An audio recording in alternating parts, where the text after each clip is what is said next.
They say you should never show up uninvited, especially when it comes to family you haven't seen in a while, but the truth is, if I hadn't done exactly that on that quiet Wednesday afternoon, I never would have known what my son truly thought of me.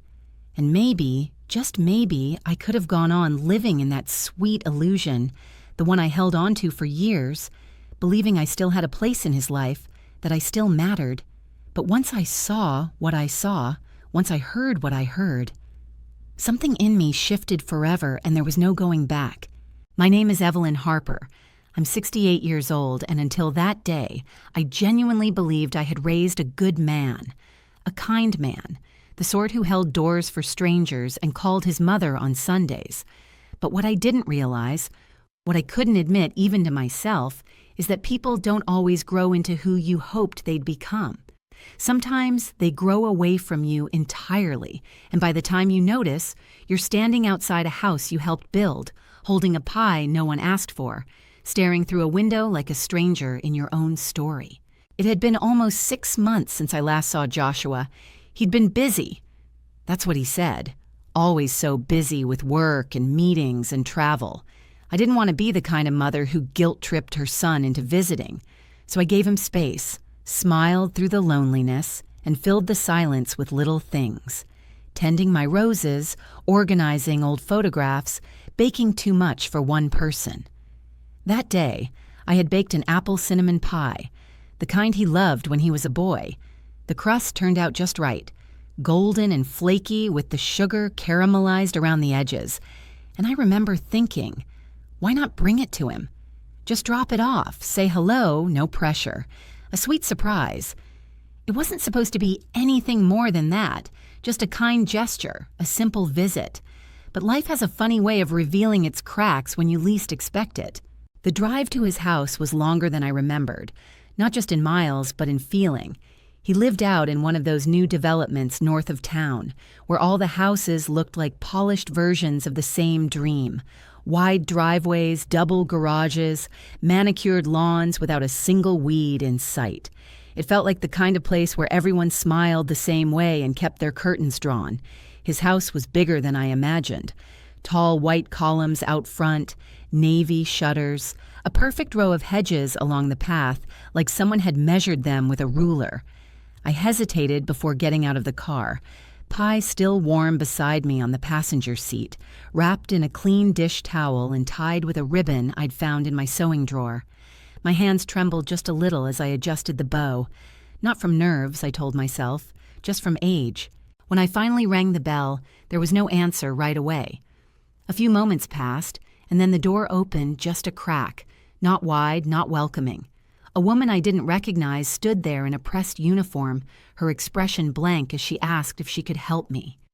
I explained who I was, introduced myself with a smile and the pie held gently between both hands. She blinked, nodded, and stepped aside to let me in without a word, which struck me as odd, but I didn't let it show. Inside, the air was cool and still, scented faintly with lavender and something citrusy. The floors gleamed. A tall vase of white lilies stood near the stairs. Too perfect, too formal. I could hear voices upstairs, muffled but sharp, a little too urgent for comfort. I almost turned around right then, told myself it wasn't my place, that maybe I'd come at a bad time, but something, maybe mother's instinct, maybe pride, made my feet move forward on their own. I climbed the first few steps slowly, careful not to make a sound. The voices grew clearer with each tread. A woman's voice, tight and clipped, and then my son's, unmistakable and colder than I remembered. I stopped when I reached the landing, heart pounding against my ribs, and I'll never forget the way his voice cut through the air like glass. He was talking about me, about how I was becoming a burden, about how he couldn't keep putting his life on hold for me. I didn't hear every word. Some things blurred as my ears rang with the sudden rush of blood and disbelief. But I caught enough to understand that he wanted me out of the picture, that his wife, Emily, thought it was time I moved to a place where she could be looked after properly, as if I were a suitcase to be stored somewhere out of sight. My breath caught in my throat. My hands clenched so tightly around the pie dish that I thought the ceramic might crack. I backed away slowly, barely breathing, and made my way out the front door as quietly as I had come in. He never even knew I was there. And as I sat behind the wheel, staring down at that once warm pie now growing cold in my lap, I realized something I never thought I'd have to admit. I had spent my entire life giving, sacrificing, holding on to hope. And somehow, I had raised a man who no longer saw me as his mother, but as an inconvenience. That was the day everything changed. And if you think I went home and cried myself to sleep like some helpless old woman, you'd be wrong. I didn't cry. Not yet. I drove straight to a cheap little roadside motel and checked myself into room 207 with nothing but my purse and a pie that no longer had a purpose. I sat on the edge of that bed, staring at the floral bedspread and peeling wallpaper, and I made a decision right then and there. I wasn't going to be erased, not by him, not by her, not by anyone, because if they wanted me gone so badly, they were about to find out just how hard I was to get rid of. I didn't sleep that night, not really.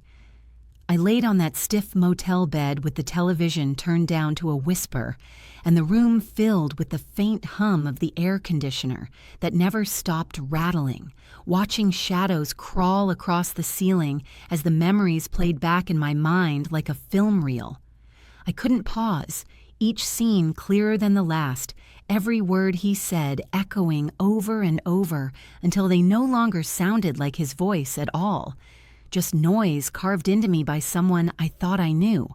I kept trying to make sense of it, to find some crack in the conversation I overheard, some sign that maybe I'd misunderstood, that maybe what they said was taken out of context or said in frustration. But no matter how many times I went over it, it was all too clear. I wasn't welcome, I wasn't needed, and more than that, I was being discussed like a problem to be solved, as if I were a loose board in the floor someone kept tripping over, instead of a woman who'd carried him in her body and built his world from scratch with her own blistered hands. The pie sat untouched on the desk, its ribbon now limp, the dish towel slightly damp from condensation. It felt almost cruel how beautiful it still looked, like it didn't know it had been rejected, like it didn't realize that it had become just another reminder of how far I'd been pushed out of my son's life.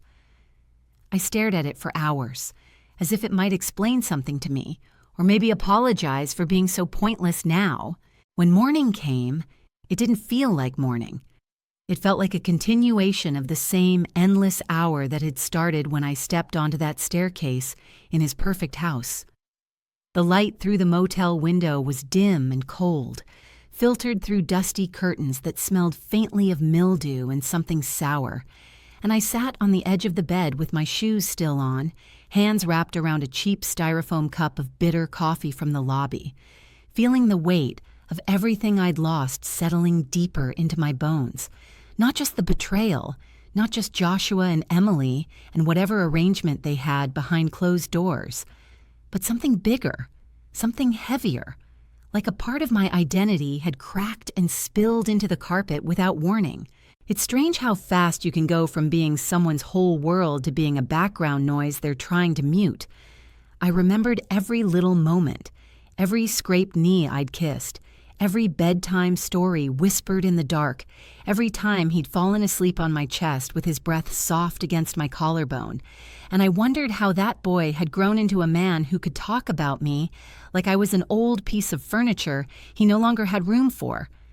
I tried to tell myself that maybe he didn't mean it, maybe he was under pressure, maybe Emily had gotten into his head the way some women do when they want a clean slate, when they want to build a life without the roots that came before them. But those were the kinds of lies you tell yourself to keep from drowning in the truth, and I had swallowed enough of that truth already to know there was no lifeline coming. I went home later that day, not because I was ready, but because I had nowhere else to go. My house felt smaller than I remembered, not physically, but in presence, like it had somehow deflated in my absence, like the walls had shrunk inward while I was away. Everything was just as I'd left it. the lace curtains gently moving with the breeze through the cracked kitchen window, the tea towel still hanging crooked on the oven door, the refrigerator humming like it always did when the motor kicked in late in the afternoon. But it all felt quieter now. Not peaceful. Hollow.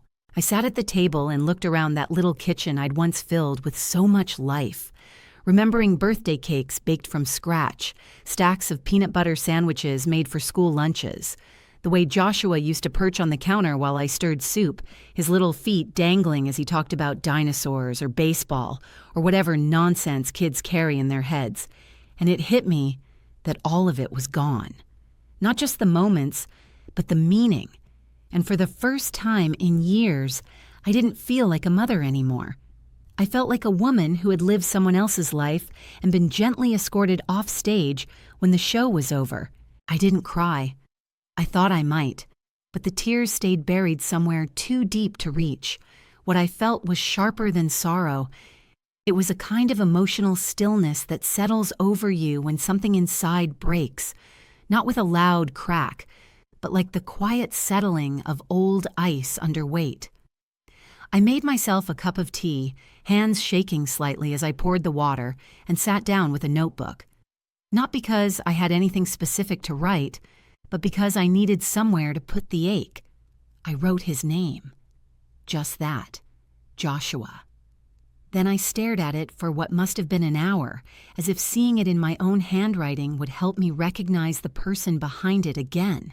Eventually, I wrote more. Fragments of thoughts, little pieces of memory, questions I didn't have answers to. Did you ever really love me? Or was I just a stepping stone? Do you remember what I gave up for you, or has success erased all of that? I didn't write with anger. Not yet. I wrote with confusion, with hurt, with the stunned silence of someone who has spent decades building something only to realize the foundation was never seen, never valued, never remembered. By the time the sun dipped below the trees out back and the kitchen filled with the golden shadows of early evening, I had filled 5 pages with things I would never send. They weren't letters, not really. More like confessions I hadn't realized were trapped inside me. And in writing them, something inside me started to shift. Not heal, not yet, but stir. A flicker of resolve, the kind that takes root in quiet places when you've been pushed just far enough to stop hoping for kindness and start preparing for clarity. The next morning, I woke up to that same heavy silence that had filled the kitchen the night before. Not the kind of quiet that feels restful or clean, but the kind that presses against your chest like a forgotten debt, soft and constant and inescapable. I sat at the edge of the bed for a long time, before even thinking about breakfast, just letting the light creep in through the blinds and fall in narrow gray bands across the floor, listening to the subtle creaks of the house settling around me, each sound familiar, but changed somehow, like everything had shifted a few inches to the left while I wasn't looking. There was no one waiting on me to get up, no voice calling from another room, no reason to rush. And that stillness, the absolute absence of purpose, felt louder than any storm. I walked into the kitchen and boiled the kettle out of habit more than desire, poured myself another cup of tea I didn't finish, and stood by the window staring out at the yard that hadn't been mowed in 2 weeks, the weeds curling at the edges of the fence, like little fingers reaching for something they'd never catch. I thought about going out there, pulling a few, sweeping the steps maybe, but my body felt like it belonged to someone else, someone older and heavier and slower than I remembered being, and all I could do was lean my forehead against the cool glass and let the weight of memory start to pull me under again. It's funny in a way, how the past creeps in like a draft under the door, subtle at first, then freezing you where you stand once you notice it. I kept thinking back to those early years, before all of this, when Joshua was just a little boy and I still believed in things like fairness and reward and unconditional love that stayed unconditional, no matter how grown your child became.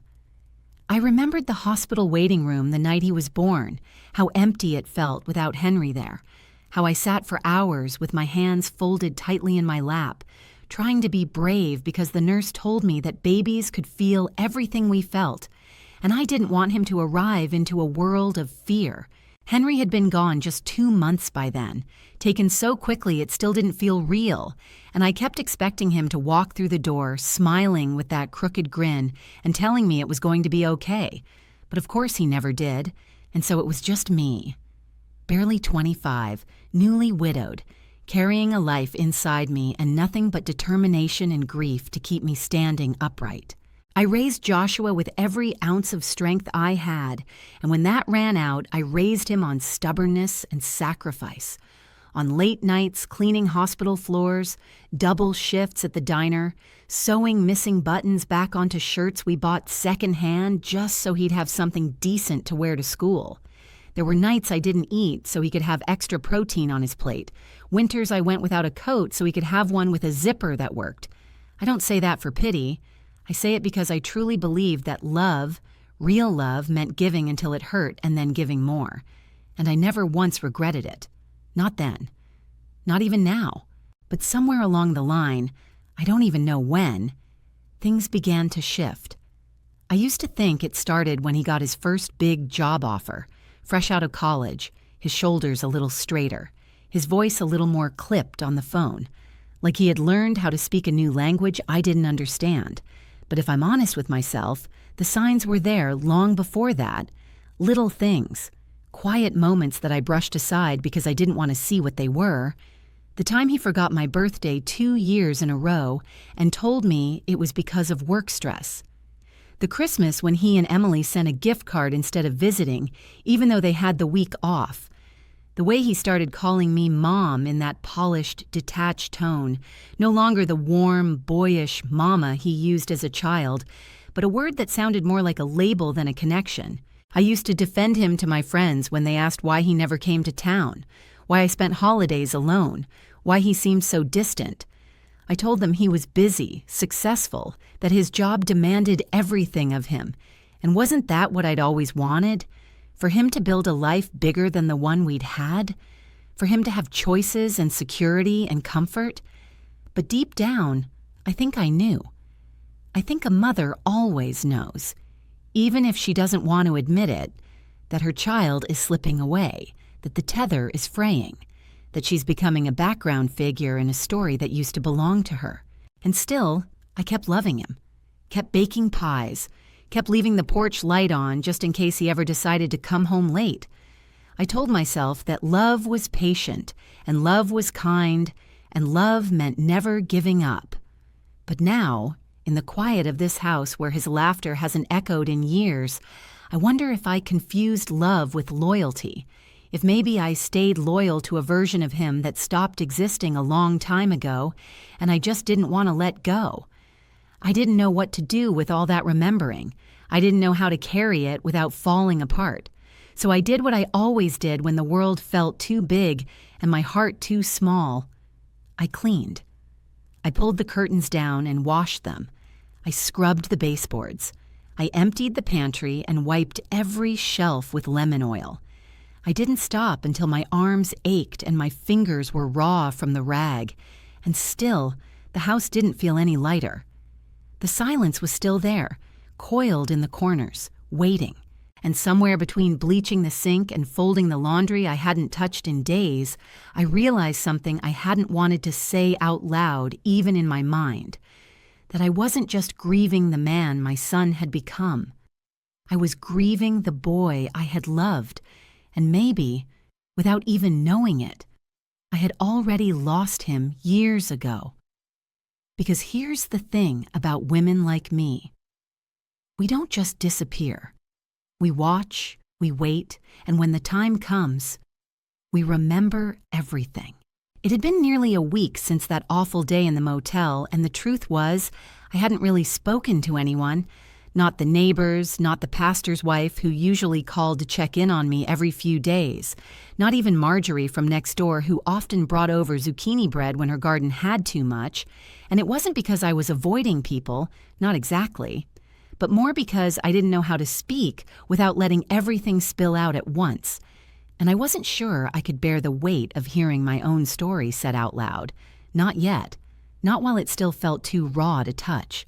Instead, I kept myself busy with chores that didn't need doing, organizing drawers that hadn't been opened in years, sorting through closets full of forgotten things, making lists for groceries I didn't need, and then crossing them out again just to see something completed.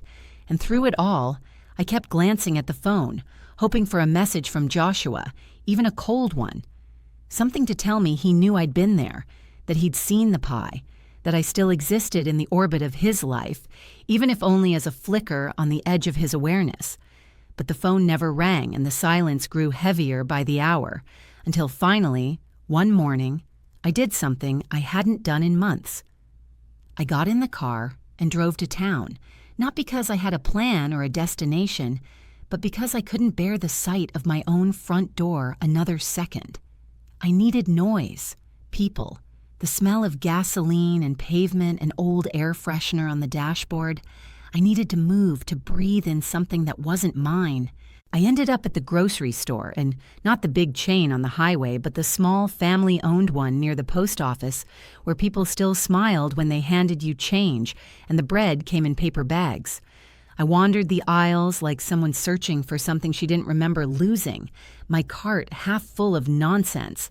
A jar of pickled okra I didn't even like, crackers I already had at home, a block of cheddar that would sit in the fridge untouched. When I turned the corner near the cereal and stopped short, there at the end of the aisle was Joshua. Or at least I thought it was. For a half second, my heart seized in my chest, because the man standing there had his same build, same posture, the same slope of shoulders, and even the way he held his phone in one hand like the world could wait. And in that split second before he turned, I felt everything inside me gather into a trembling, breathless knot, 1,000 words forming behind my lips, ready to pour out. Apologies I didn't owe, questions I didn't want answers to, memories I needed him to remember with me. But when he turned, it wasn't him, not even close. Just a stranger in a tan coat with sad eyes and a tired face. And for a moment, I couldn't move. I just stood there clutching the handle of the cart, trying to keep my knees from giving out beneath me, trying to smile like nothing had happened, like I hadn't just nearly collapsed under the weight of a ghost I'd summoned myself. I don't know how long I stood there, but eventually I left the cart where it was and walked out without buying anything. The automatic doors sliding open too slowly, the wind colder than I expected. I sat in the car with both hands clenched around the steering wheel, staring out at nothing, letting the ache move through me like a slow wave that didn't crash but dragged everything loose away with it. And that's when it happened. I saw Emily. She was walking toward her car across the lot, wearing those oversized sunglasses she always wore, phone in hand, her hair pulled back in that sleek, perfect bun that made her look more like a news anchor than a daughter-in-law. I don't think she saw me, or if she did, she didn't flinch, just got into her car and sat there for a moment, talking into her speaker, eyes hidden behind black lenses. Something in me wanted to march right over, tap on her window and ask her why. Why she talked about me like I was disposable, why she smiled to my face and schemed behind my back. Why she had pulled Joshua so far into her world that there was no room left for me. But I didn't move. I just watched her drive away, fast and smooth, as if the lot had cleared just for her. And as her taillights vanished down the road, I thought, maybe this wasn't about confrontation. Maybe this wasn't about begging anyone to see me. Maybe it was time I stopped waiting to be invited back into a life I had already been quietly cut out of. Still, that moment in the cereal aisle stayed with me. The way my body reacted before my mind could catch up. How deeply the longing was still buried inside me, waiting to rise at the first sign of recognition. It scared me, in a way, because it told me I wasn't done hurting, not even close. And no matter how much I cleaned or wrote or sat in silence, the wound hadn't scarred yet. It was still open, still bleeding. But it also reminded me that if the pain was still there, so was the fight. and I hadn't given everything I had to end up invisible in my own story. So that night, I did something different. I pulled down the old box of papers from the hall closet, the one labeled legal and personal in black marker, the one I hadn't opened since Henry died. I lit a candle, sat at the kitchen table, and began sorting through every file, every document, every signature I had ever put on paper in service of this family. And as the pile grew and the candle burned lower, I found something I didn't even know I'd kept, something that made me sit back in my chair and whisper out loud to no one, "Well, The paper was yellowed around the edges, the ink slightly faded, but the moment I saw Henry's signature at the bottom of the page, something deep inside me shifted. Not just the flicker of surprise, but the slow blooming of understanding that this wasn't just a scrap from the past. This was something real, something weighty, something that might just be the thread I needed to pull everything unraveling around me back into my own hands. It was a copy of the deed to a small piece of land. Nothing grand, just a quiet little strip on the edge of town where Henry had once dreamed of building a workshop, maybe even turning it into a little business after retirement. And what struck me wasn't just the memory of that dream, but the detail typed clearly on the last page, held in joint ownership with survivorship rights to Evelyn M. Harper. I stared at those words like they were written in fire, not because the land was worth much, but because it was something solid, something mine, something they couldn't take or bury or rename. And more than that, tucked in the same folder was a faded envelope, unopened, addressed to me in Henry's handwriting. Dated just 2 weeks before he passed. I hadn't seen it in years. I couldn't even remember putting it in the file. My hands trembled as I turned it over, carefully pulling out the letter inside, the paper soft and worn from time and silence. Reading it felt like stepping into a room I thought had been locked forever. Henry's words were gentle, steady, just like he was. And in them, he talked about how proud he was of me, how he knew I'd have to raise Joshua alone, and that he had no doubt I'd do it with more strength and grace than he ever could have hoped for. But there was one line that stopped me cold, one line I read 3 times before it sank in. I know our son will grow up with everything he needs, but promise me, Evelyn, don't ever let him forget where he came from or who put the bricks under his feet. I folded the letter back into its envelope and sat very still, the candle flickering beside me, casting long shadows across the table. I had kept that promise, at least I thought I had. I'd reminded Joshua of Henry every birthday, every holiday, every time he achieved something big. I told him that his father would be proud. But somewhere along the way, maybe I'd softened too much, given too freely, let myself become invisible in the name of love. And now, with that letter in one hand and the deed in the other, I realized I had something more than memories. I had standing.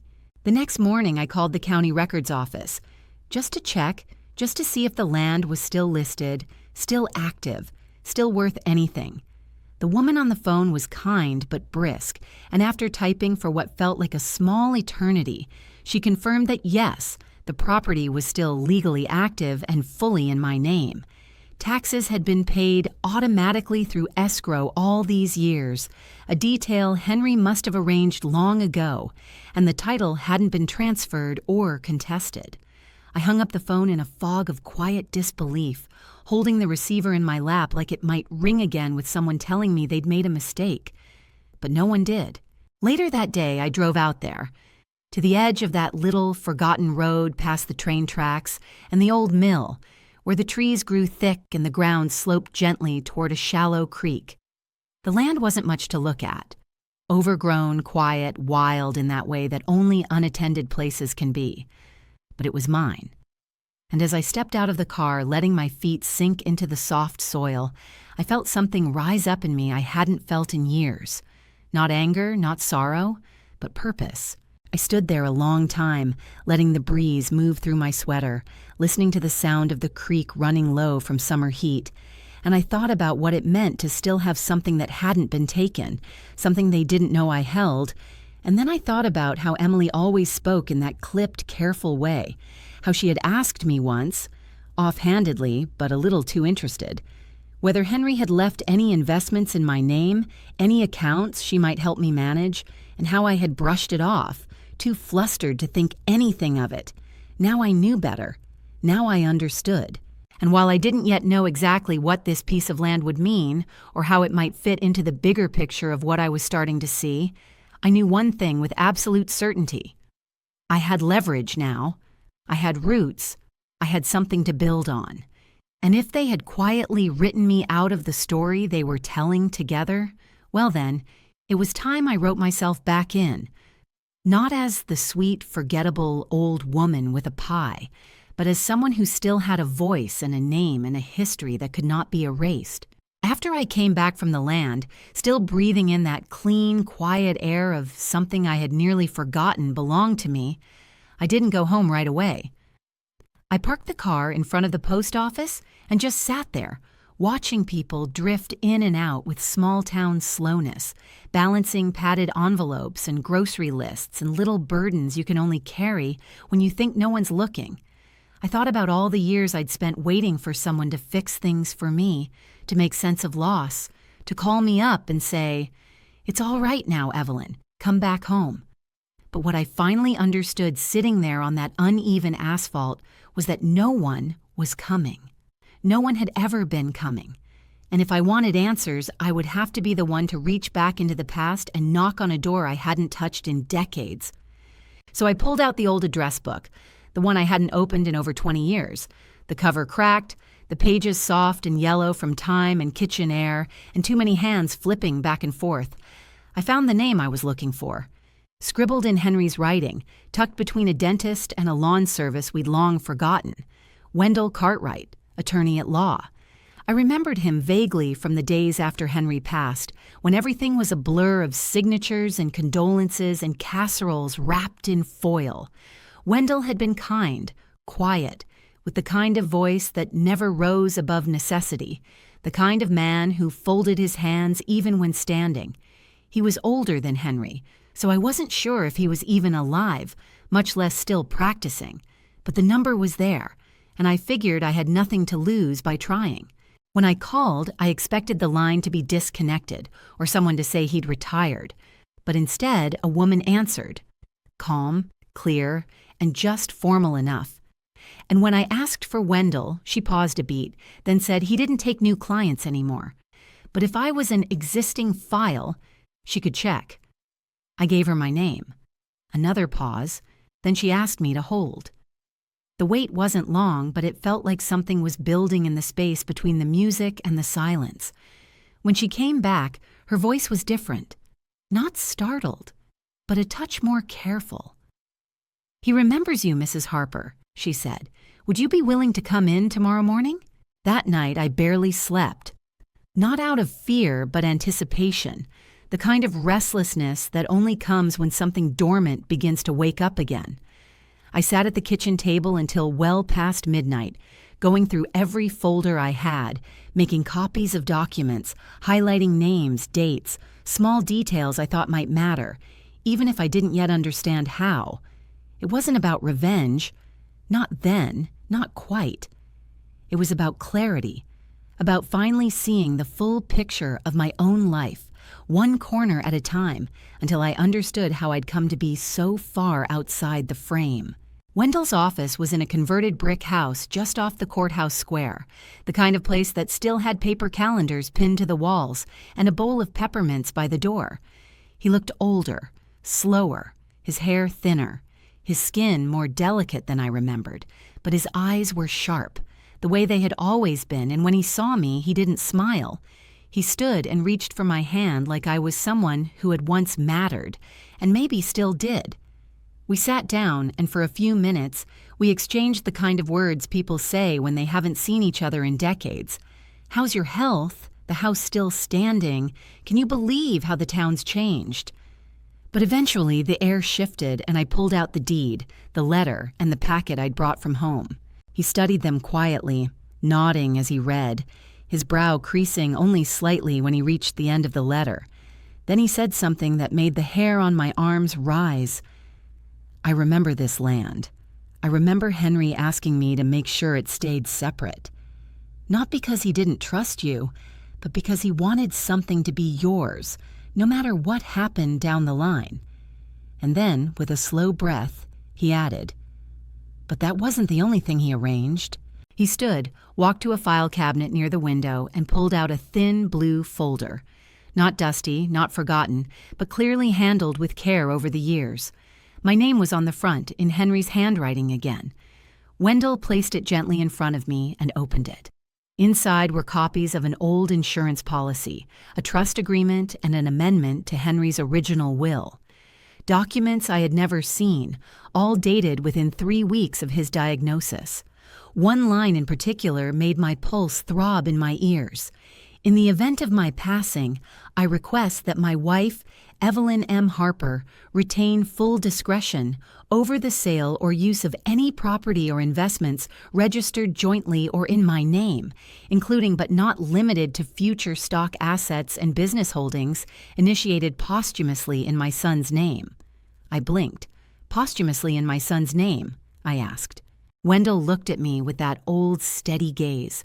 Henry had an account, small at the time, with early investments in a tech startup that took off years after his death. He didn't want to leave it directly to Joshua, not without oversight. He had the foresight to place it under conditional oversight through the trust, naming you as executor. The room went very still. "What happened to it?" I asked, though I already felt the answer rising in my throat like cold water. He frowned. "That's the thing. The trust still exists on paper, but I found a file from about 6 years ago. A lawyer from the city filed a request for partial transfer based on a power of attorney document, signed by you apparently during a hospitalization." I sat back in the chair. My heart wasn't racing. It had stopped. 6 years ago, I had a bad fall.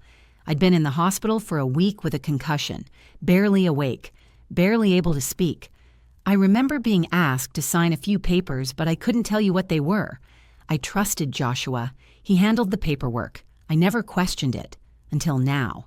I walked out of Wendell's office that morning with a manila envelope tucked tightly under my arm and a strange electric stillness humming in my chest, like the world had shifted a few degrees to the left, but no one else could feel it.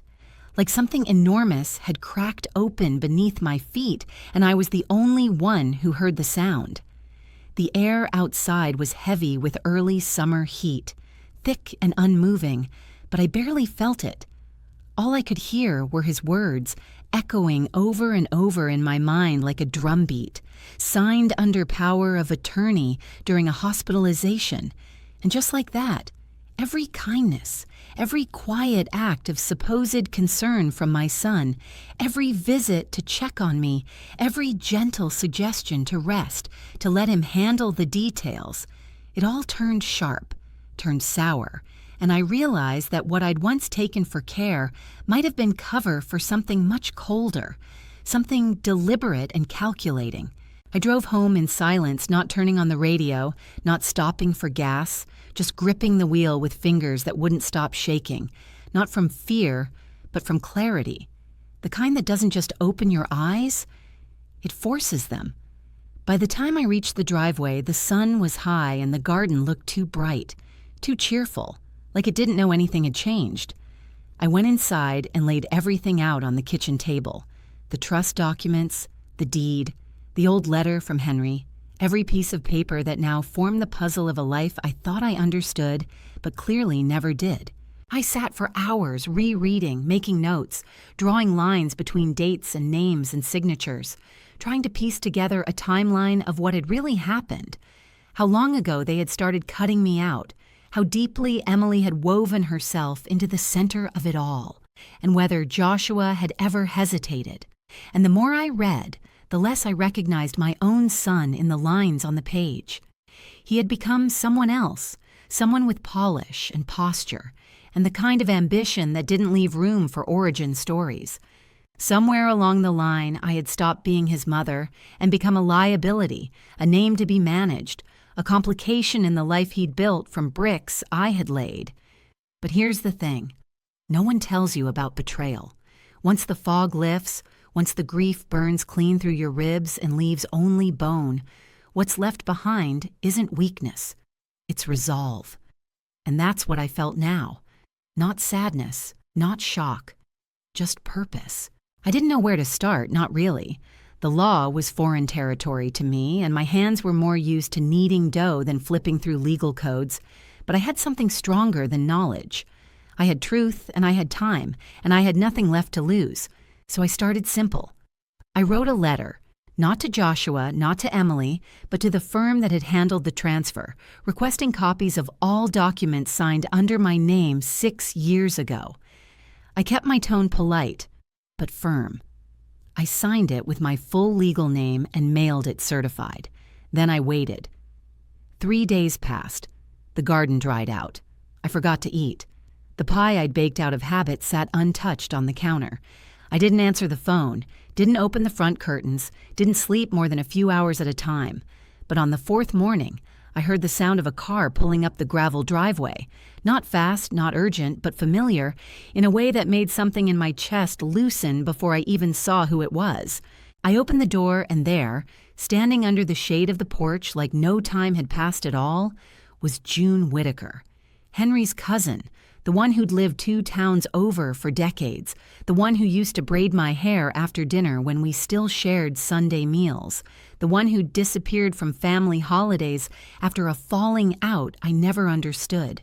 Her hair was silver now, tied in a loose knot at the nape of her neck, and her smile was tentative but warm, the kind you only wear when you're not sure if you'll be welcome.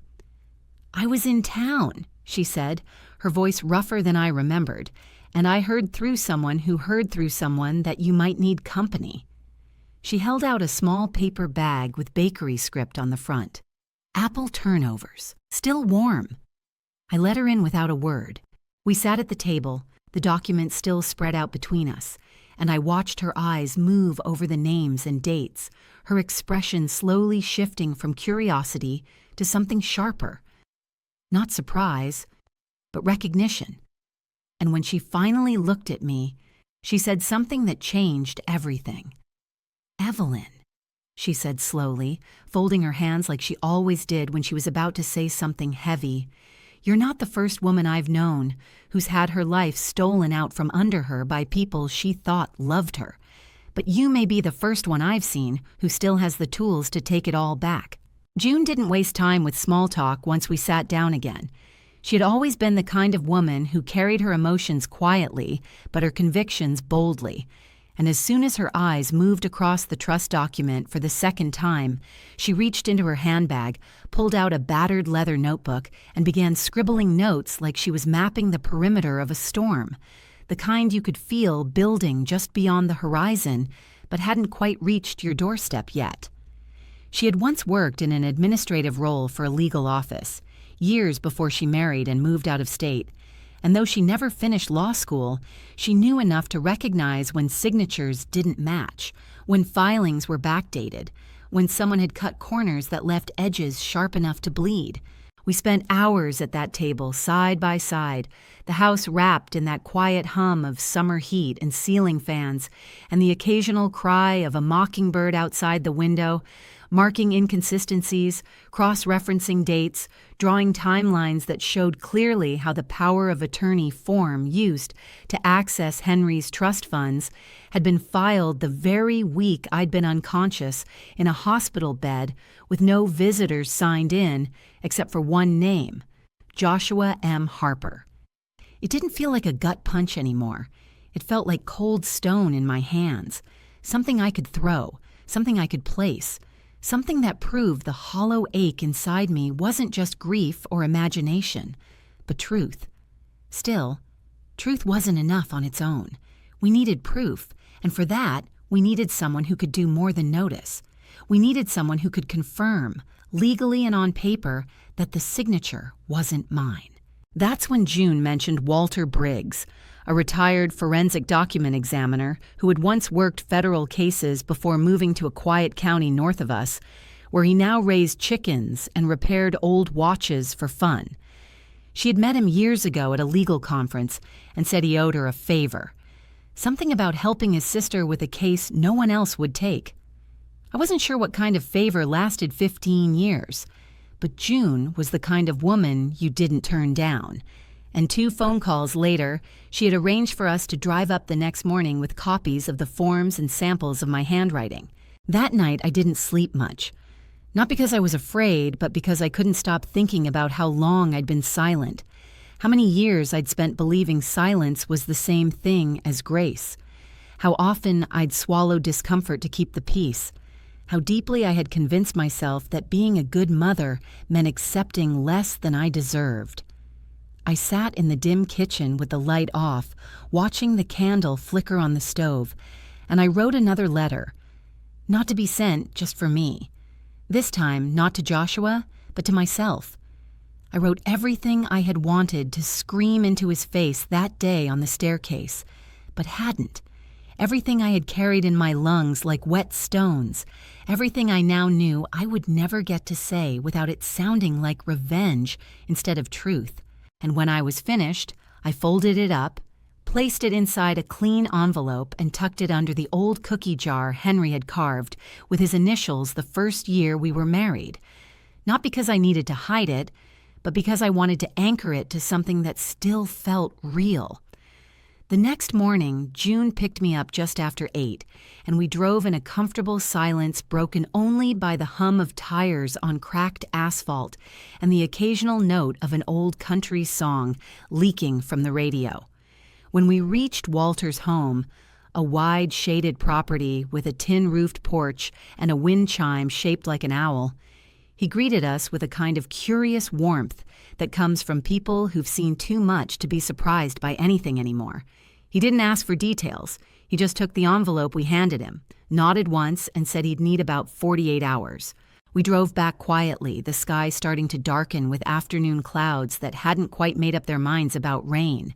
And I remember thinking that whatever the outcome, whatever Walter found in those signatures, I had already crossed a line inside myself, one that separated who I had been from who I was becoming. But back at the house, something had changed. It was subtle, but immediate. The mailbox was ajar, its red flag still up. On the porch step, a business card rested just beneath the welcome mat. No note, just the card, slid there carefully, intentionally. It was thick stock, white with gold lettering. Harper and Bellman, Estate and Asset Management, Emily's firm. The hair on the back of my neck stood up. She knew. Maybe not everything. Maybe not what we were planning. But enough to sense it. That I wasn't retreating. That I wasn't broken. That I had gone quiet for a reason. And women like Emily never let silence sit still for long without trying to own it. I took the card inside, laid it flat on the table beside the documents, and stared at it for a long time. I could almost hear her voice in my head, smooth, clipped, condescending, the way she always sounded when she called me Evelyn instead of Mom. I wondered what she'd say now if she knew I had the deed, the trust, the certified letters, the phone records, the witness list. I wondered how long her polished self-control would last before she showed the same face I'd overheard on that terrible afternoon, the one that didn't need me around. She had made her move. Now it was my turn. 2 days passed with a stillness that felt unnatural, the kind that doesn't come from peace, but from a storm gathering just beneath the horizon. And though the weather remained warm and the skies mostly clear, I could feel it in the air. That subtle shift in pressure that told me something was about to break. Not loudly, not suddenly, but with the slow, deliberate force of truth finally catching up to the story that tried to outrun it. I spent those days the only way I knew how, with quiet hands and sharp eyes, reviewing documents again and again, organizing timelines, cross-referencing names and dates, preparing myself not just for a conversation, but for something that would change the shape of everything that came after. And somewhere in the middle of all that stillness, I caught myself standing in front of the mirror one evening, brushing my hair and studying the lines around my mouth, the weight in my eyes, the softness that had once been mistaken for weakness. And I saw, maybe for the first time, a woman not to be overlooked. Not anymore. The call came on the third morning just before 10. Walter's voice was calm, steady, and to the point. He said he'd completed the examination and that he had, in his words, very strong confidence that the signature on the power of attorney form was not mine. He said there were multiple discrepancies, not just in stroke and pressure, but in the angle of the E's, the way the loops closed at the bottom, the spacing between letters.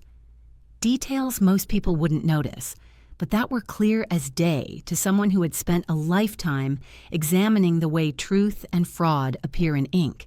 He had already prepared a notarized statement, he said, and would send it by courier that same afternoon.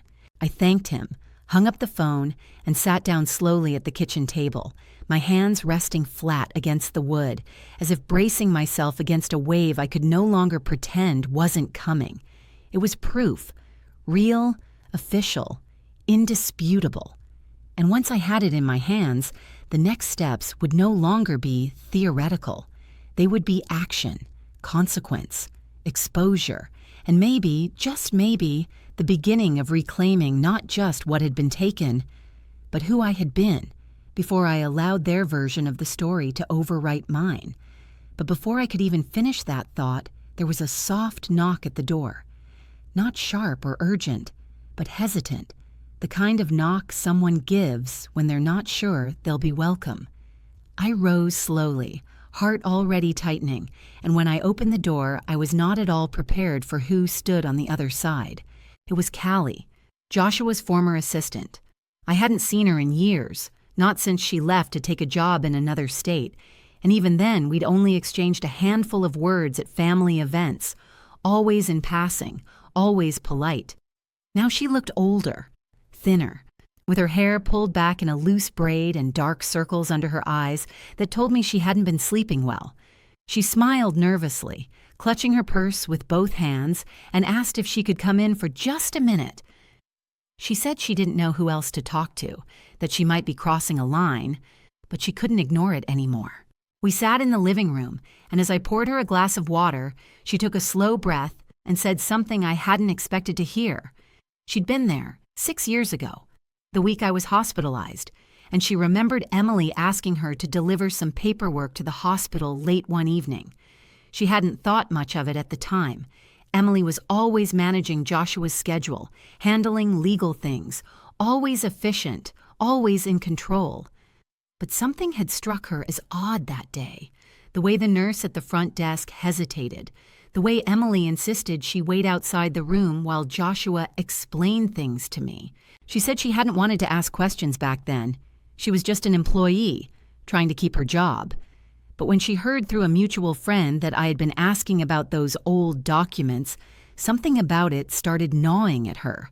She went on to say that not long after, she discovered an internal email buried in her old backup folder, where Emily had forwarded a scanned copy of the signed power of attorney form to a partner at her firm with the subject line, "Please process quietly." She had printed it, saved it, and now she wanted me to have it. She reached into her bag and pulled out a folder, thinner than mine but heavier somehow, and slid it across the coffee table toward me. Inside were 2 printed emails dated the same week as my hospitalization, along with a scan timestamp from the office network showing that my power of attorney file had been uploaded at 2:14 a.m., hours when the firm wasn't open, when no business should have been conducted. Callie looked at me, eyes filled with something between guilt and relief, and said she couldn't sit with it anymore, not knowing what they'd done, not knowing how carefully they'd orchestrated it all, and when she stood to leave, she reached out and gently touched my shoulder, saying she always remembered how kind I'd been to her when she brought me coffee that one Christmas, the way I had smiled and asked how her mother was doing. "You were the only one who ever asked," she said.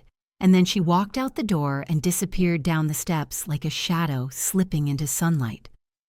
I sat for a long time after that, staring at the folder in my lap, at the neat black letters that told a story no one could deny anymore. The forged signature, the late-night upload, the internal message. I had everything. And now it was no longer just a private wound.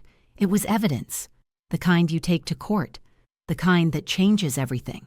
There was something almost reverent about the way I laid those papers out on the table the next morning, as if each printed email, each notarized letter, each line of forged ink and legal betrayal wasn't just evidence, but pieces of something sacred that had been taken from me without warning, without permission, and now, after all this time, returned into my hands not with fanfare, but with quiet certainty. And while the air outside my window was still and warm, the kind of stillness that usually spoke of peace, I could feel the storm now gathering with purpose, not chaotic, not wild, but deliberate, as if the world itself were holding its breath, waiting for the next move. June arrived just after 9, a small rolling briefcase in one hand, her lips tight with focus and her eyes sharper than I'd ever seen them.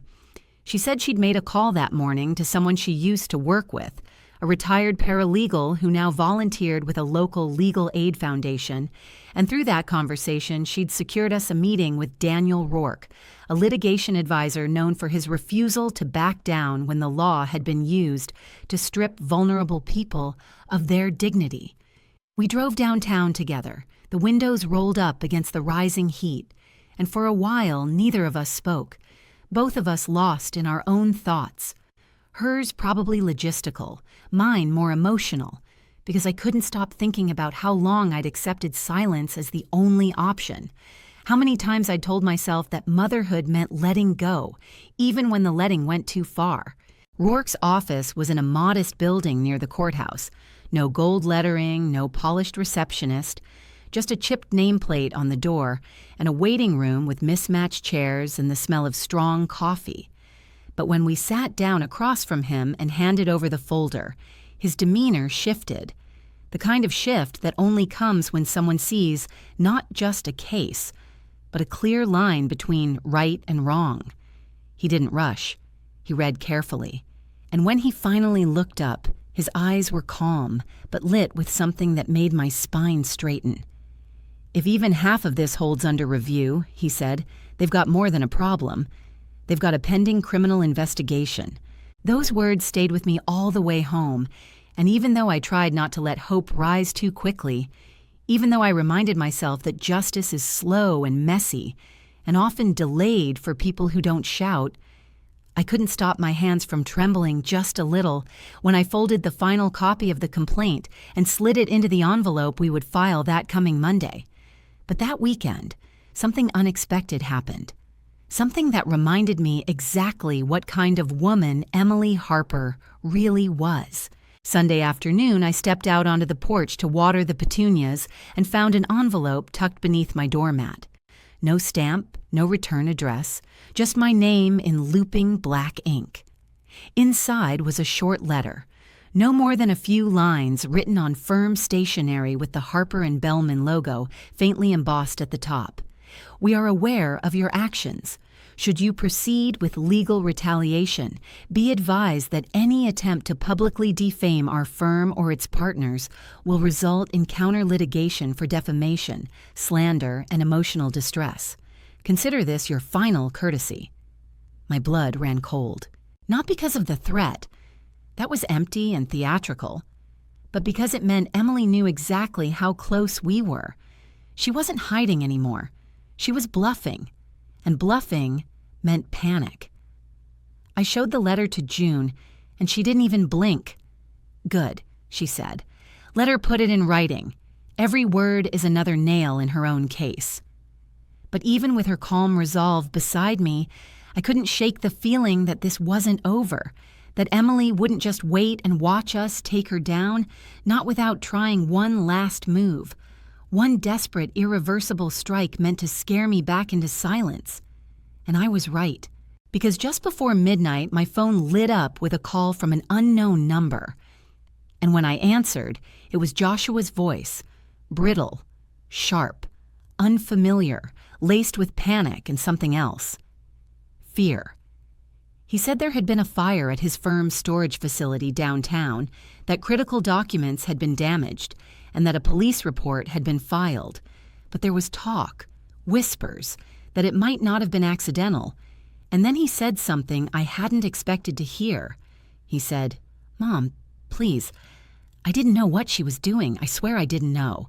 I sat there with the phone still warm against my cheek, my breath shallow and the room around me tilting slightly. Not because of the heat or the hour, but because of the way Joshua's voice had broken on the other end of the line. Not in apology, not in sorrow, but in panic, in the kind of raw fear that only visits people who suddenly realize the world is no longer under their control. He had spoken quickly, almost breathlessly, explaining that there'd been a fire at the firm's off-site storage building, that critical financial records were now damaged or lost, and that whispers were already circulating through internal circles, suggesting that it wasn't some random accident, but something planted, intentional, the kind of thing that makes insurance companies nervous and lawyers call in private investigators. He had gone quiet for a moment, then added that he had never meant for things to go so far, that he hadn't known what Emily had done. And even as the words tumbled from him, I could feel the unspoken truth wedged between the syllables. He hadn't wanted to know. He had let her handle the details, let her build the walls around them while he looked the other way, content to enjoy the comfort, the career, the clean, easy version of life she constructed for them both, while I was gently pushed to the side like a dusty book no one wanted to read again. And now, suddenly, the walls were burning. After the call ended, I didn't sleep. I sat at the kitchen table with my hands curled around a mug of cold tea and stared into the dark like it might speak to me, trying to piece together the shape of the fire. Not just the literal one, but the one that had been smoldering beneath everything for years, building heat and pressure under the polished surface of their perfect lives. Because fires like that don't start in paper bins or file cabinets. They start in secrets, in greed, in quiet betrayals sealed behind polished smiles and firm handshakes. The next morning, June and I met with Rourke again, and when we handed him the letter Emily had left under my doormat and told him about the call from Joshua, his demeanor shifted into something colder, more methodical. He said the fire had already made the local news, that authorities were investigating it as suspicious, especially given the timing of our complaint, and that this now extended beyond probate law or financial misconduct. If the trust documents had been intentionally destroyed, and if the firm had knowledge of wrongdoing before the fire occurred, it could trigger something much larger: obstruction, conspiracy, even felony-level fraud. But what truly changed the tide came that afternoon, when a woman showed up at Rourke's office requesting to speak to him privately. She was in her early 40s, plainly dressed, with a thin folder in her hand, and the kind of weary posture that suggested she hadn't come looking for money or headlines, just truth. Her name was Rita Daly, and she had worked in document processing at Harper & Bellman for nearly a decade, always behind the scenes, filing, digitizing, archiving. She wasn't close to Emily, but she had seen things that never sat right, like file dates being quietly altered, paper forms replaced with cleaner versions, and late-night uploads made to the system under user accounts that didn't match the person actually at the computer. And then she said something none of us expected. She had seen the original power of attorney form, the one they claimed I signed, and remembered clearly that it had already been notarized when it arrived on her desk. She'd found that strange because no nurse or legal witness had been recorded at the hospital that night, and yet the document bore a fresh notary stamp from a woman who hadn't worked at the firm in over a year. Rita hadn't said anything at the time.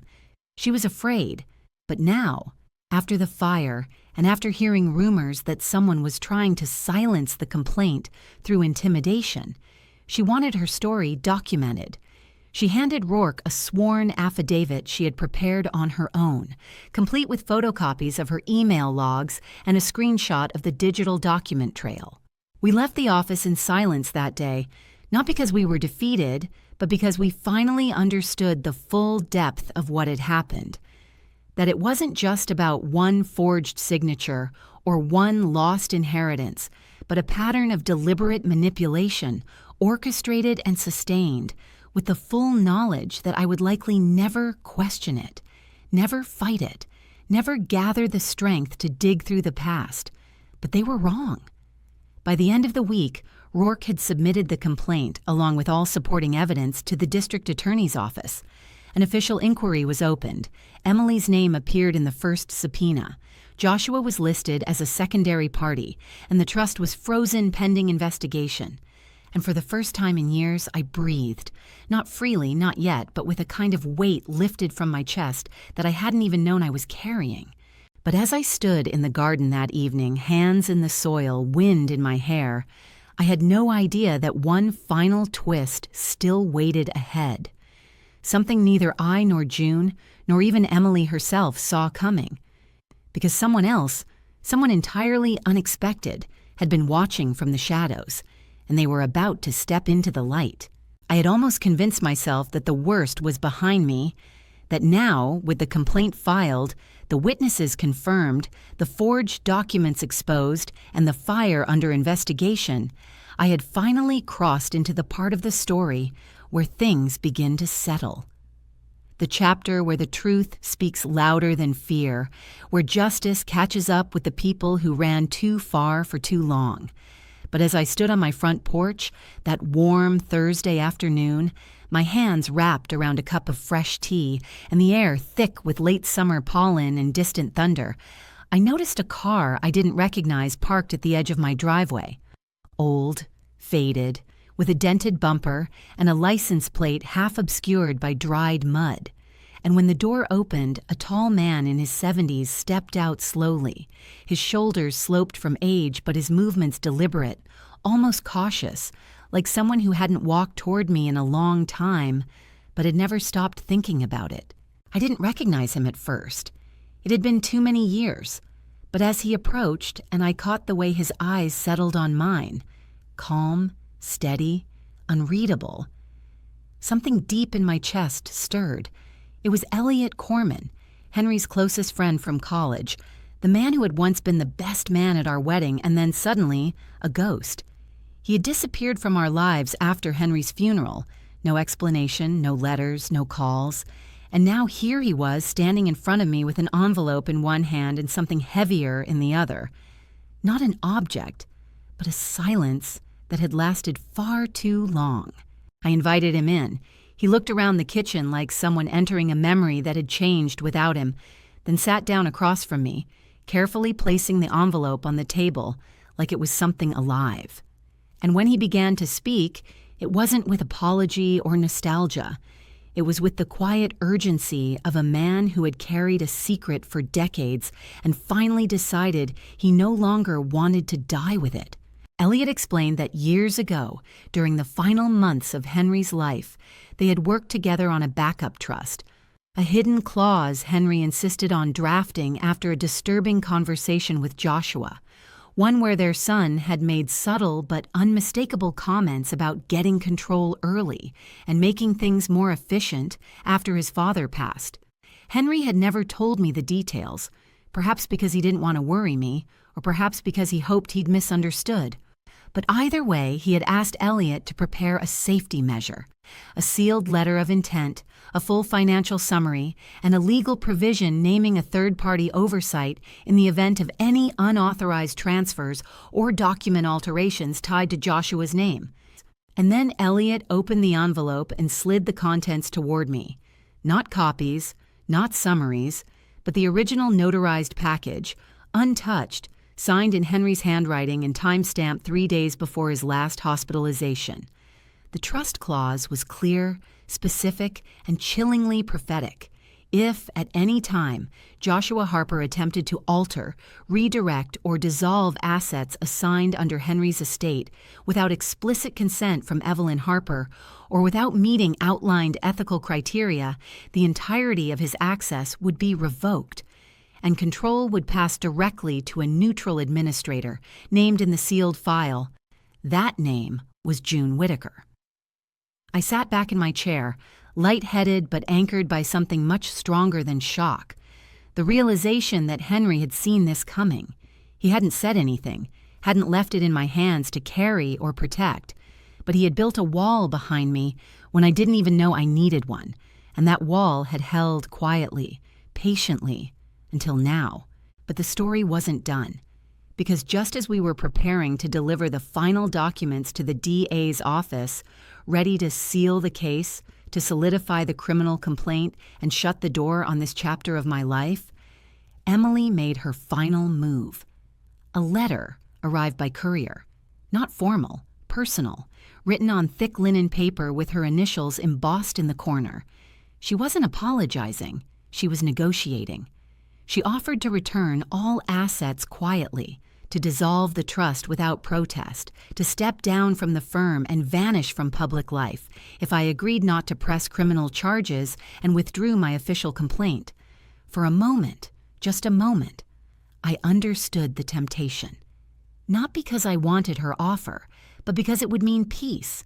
No courtroom, no more documents, no more interviews, no more cameras, no more pain. But then I looked around the room, at the file folders stacked on the counter, at Henry's old thermos still standing quietly beside the coffee pot, at the printout of Callie's affidavit clipped to June's calendar, at Elliot's letter, at Rita's email. And I realized that silence had never protected me. It had protected them, and I would not do that again. The courtroom wasn't grand or intimidating the way you might expect. It was modest, with worn carpet and wooden benches that creaked under the weight of waiting, with windows high enough to let in a slice of early morning sun that touched the polished brass on the judge's nameplate like a quiet promise, not of mercy or vengeance, but of balance finally being restored. I sat in the second row beside June, her hand resting gently on mine like a steadying stone, and as I glanced around at the modest collection of observers, a few local reporters, a clerk taking notes, and Elliot standing quietly near the back, I realized that this moment, this room, this process wasn't about punishment so much as it was about recognition. I wanted the truth to be seen. I wanted the harm to be named. And I wanted the part of me that had been silenced for too long to finally take up space without apology. The proceedings moved swiftly once the evidence was presented. Walter's document analysis, Callie's digital trail, Rita's affidavit, the fire investigation report confirming arson originating near the Harper and Bellman file storage cabinet, and the trust provision Henry had prepared in secret all those years ago, the one naming June as interim executor should his wishes be tampered with. Emily sat at the defense table in silence, her posture brittle but composed, her expression carefully blank, but I saw the flickers, the clench of her jaw, the tightness in her fingers, the way she no longer looked at Joshua when he spoke. Because even now she thought she might still control the ending, might still walk away untouched if she didn't blink. But the judge saw through it.